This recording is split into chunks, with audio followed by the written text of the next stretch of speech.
Le développement du Bénin passe en partie par sa relation diplomatique vis-à-vis des autres pays. Le Nigeria étant une potentialité de développement pour le Bénin, les relations entre les deux pays se doivent d'être pacifiques. C'est ce qu'augure la nouvelle relation entre les deux pays. Les images du président Obasanjo, posant dans son champ à Kétou, entre deux ministres béninois, jeudi dernier, ont surpris. Pour qui connaît l'amitié entre le président Soglo et Olusegun Obasanjo, et dans une moindre mesure avec Yéhi Boni, cette image est une véritable surprise. D'autant plus que depuis son avènement au pouvoir, les relations entre le président Patrice Talon et son aîné nigérian ne semblent pas au beau fixe. Elles sont faites de tensions et de répulsions, pour des raisons diverses. Mais apparemment avec la nouvelle donne, l'eau semble avoir coulé sous les ponts, et les esprits peut-être apaisés. Ainsi est faite la vie politique et ses aléas. Il n'y a pas d'amis ou d'ennemis définitifs en politique, ni dans les relations diplomatiques. Comme le disait un président, il n'y a que des intérêts.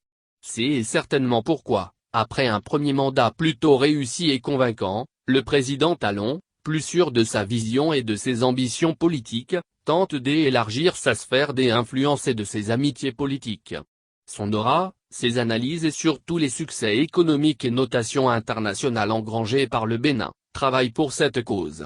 Tenter donc de se rapprocher d'une telle figure emblématique de la politique africaine, un personnage de la trempe de l'ex-président nigérian, est une véritable prouesse diplomatique.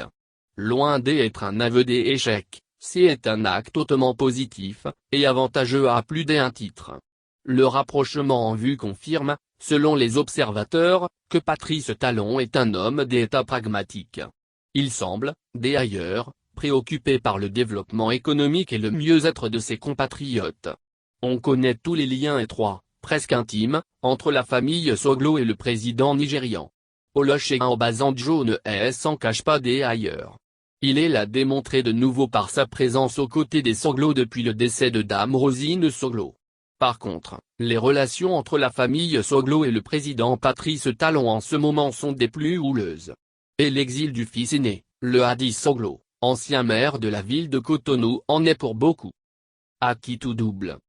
Or, le Nigeria est un géant économique dont l'économie béninoise a beaucoup besoin.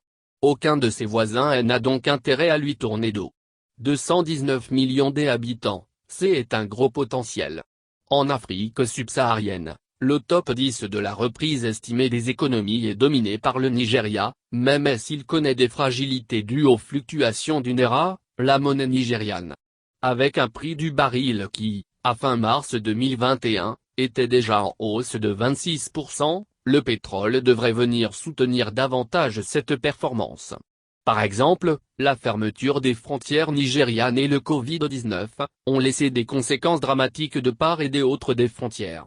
En lui offrant 500 A pour sa culture des ignames, le gouvernement béninois vise deux objectifs, d'abord et l'emploi et ensuite pouvoir bénéficier de toute l'expertise et du carnet des adresses du président nigérian.